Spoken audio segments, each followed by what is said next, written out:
Repetition and language learning. Today, I want to talk about a strategy for repetition, which is so important in learning anything, and in particular, learning languages. You may have heard the famous aphorism, call it, neurons that fire together, wire together. This was first enunciated by Donald Hebb, a Canadian psychologist, in 1949, and the idea is that if neurons are close enough to each other to trigger a reaction, in other words, firing together, they will eventually create a synapse, a connection, which is how learning takes place. This is neuroplasticity. This is how memories are created. So that's how learning takes place. But how do we create these firing together of neurons? A lot of it has to do with repetition. It's the repeated exposure to similar concepts or phenomena that enable us to learn things. But it's not, in my view, simply a matter of frequent exposure to very specific items. For example, words, the same word over and over and over again. That has been shown to be not very effective. In other words, we need to decide what we want to repeat, when we want to repeat it, and how we repeat it. So the strategy of repetition deals with those three elements. Now, underlying all of this, as usual, is the idea that success in language learning depends on our motivation, the time we put in,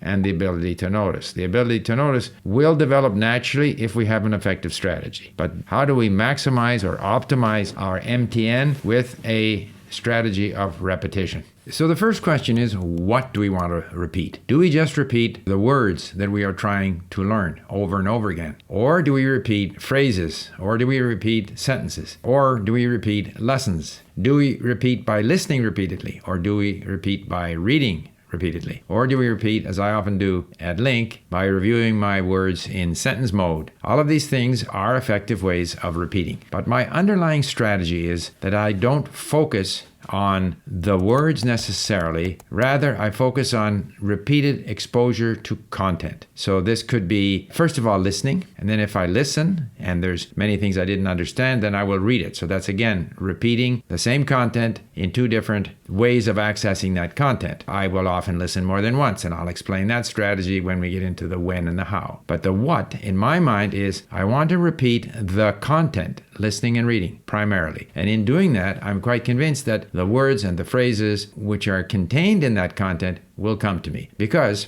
there's quite a bit of research that demonstrates that we need a rich context for what we're trying to learn, for the words we're trying to learn. Even with little children, when they listen to a story, if that story is repeated, they'll pick up more the second time and more the third time to a certain extent. However, as those children become more advanced, then they need a greater variety, and simply repeating the story is not so effective. But what does happen is, because the first time they're trying to understand the story, they're less focused on the individual new words in the story, whereas the second time, as they understand more of the story, they will then focus in on some of the new structures or new words that are in that story. So that is similar to what I do with my mini stories, where starting into a new language, I kind of know the mini story. All the words are new to me, but I will listen to that story many times, and I will read that story many times, and I will save words and phrases in order to be able to understand the story better. And I will keep on doing that fairly frequently at the early stages in my learning. But the target for me of my repetition is the overall context, the story, which is creating a variety of rich associations. For example, if we think of having a memory of a dog, if we think of the dog as an aggressive animal, that's one association. If we think of the dog as a friendly, cuddly, woolly animal, in other words, there can be a variety of associations with dog. And similarly with words, if we have a variety of associations with the particular word we're trying to learn, then we will have different pathways that will reinforce our understanding of the word. So what I want to repeat is the context in which the word is found. In other words, the whole story. So then the next question is, well, when do we repeat? So with regard to the story, I have a different strategy depending on where I am in my sort of progress in the language. So at an early stage, I will repeat the mini stories very often, not at one sitting. As I've said before, I will do story 1 and then 2 and then 3, even though I don't understand story 1 very well. And then I go back to story 1 And I'll continue doing that until I have covered all of the 60 mini stories, but it'll be a repetition, the sort of reiterating, going back to the beginning, and I'll see, according to our statistics, eventually that I've listened to the story 30 times, read it 10 times. So all of that is repeated exposure to the actual story. And within that, of course, I will be exposed to the words and phrases. Now, insofar as repeating the words and phrases, I will review those words and phrases immediately upon completing a page in the lesson, so that I will go through some form of retrieval exercise, flashcards, typically matching pairs, which is easier to do, very, very close to when I listened to or read the story. I find that that first exposure is the one that helps the most. The further away I get from being engaged with the content, the less effective that repetition or retrieval exercise is. So the when is, early on, I do a lot of repetitive listening and reading, and as I progress in the language, I listen less often, and when I get quite good in the language, maybe getting close to B2,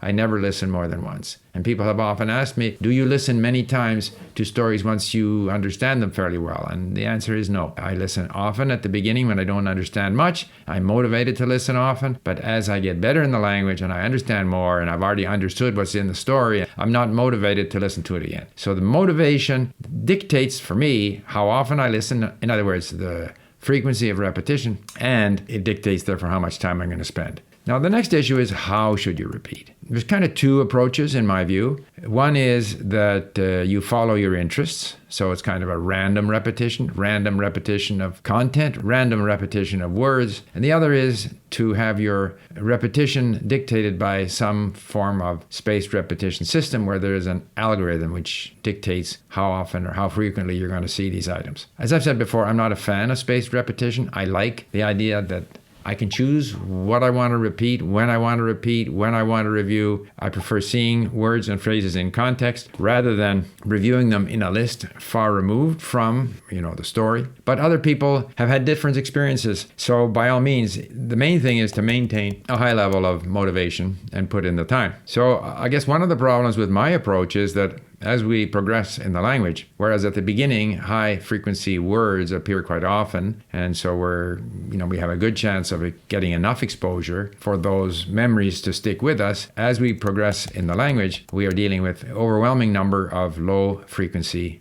words. And we know that frequency declines very, very quickly. So the argument in favor of spaced repetition systems is that you can grab all those low frequency vocabulary items and review them in a deck of Anki flashcards or whatever it might be. Or you can use mnemonics or some other system to deliberately learn, deliberately memorize. I don't do that. I'm not saying that that's a bad thing to do. I don't do that. I'm quite convinced that over time, the words will repeat according to some random pattern. To some extent, the content that I'm dealing with is going to limit the vocabulary that will appear. And I am motivated by the statistics that we have at Link, which drives me to save more words, drives me to move more words to learn. These are kind of like the mechanical rabbit in the dog races that dogs go chasing after, and I chase after my statistics at Link, my coins, and that kind of keeps me going during that difficult period when we are sort of past the early struggle and still we think that we'll never ever, learn all the vocabulary we need to learn in order to do what we want to do in the language. But I'm motivated, as I say, my driver is my motivation. And so I try to access more and more interesting content. I struggle with the difficulty, but gradually I understand more and more. That's been my experience. And if I understand more, I will eventually be able to speak more. So my approach to frequency, especially as we progress in the language, is that there is some kind of random pattern which governs how frequently words show up. My interest in subject matter will determine whether I listen or read more than once to a particular content item. And as I've said, as I progress in the language, I will listen less frequently, but nevertheless, words and structures will reappear with a certain frequency. My own preference is to have more of a top-down approach to language learning, which means dealing with the larger context of the language, and in so doing, the bits and pieces, the words, the phrases, the structures will gradually become clearer to me as I progress in the language. So that my strategy, just to summarize, is even though I want to learn words and I think the word count is important, in defining our potential in the language. I don't deliberately repeat the words. I don't deliberately study lists of words or phrases.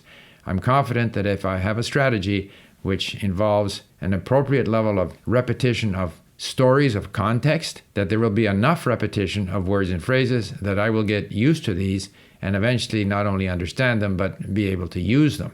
I'm not trying to be dogmatic. People will do what they enjoy doing. For me, it's very important to maintain my motivation so that I put in the time. And if I have enough variety of context that I am dealing with, different pathways to these words, not forcing or deliberately trying to memorize things, then I will eventually achieve my goal. I will notice more and more. And as I notice more and more, then I will be able to retrieve more and more. And if I can retrieve more and more, then I'll be able to speak better and better as I go along. So that's kind of my take on a strategy of repetition. I would be interested in your views. Thank you for listening. Bye.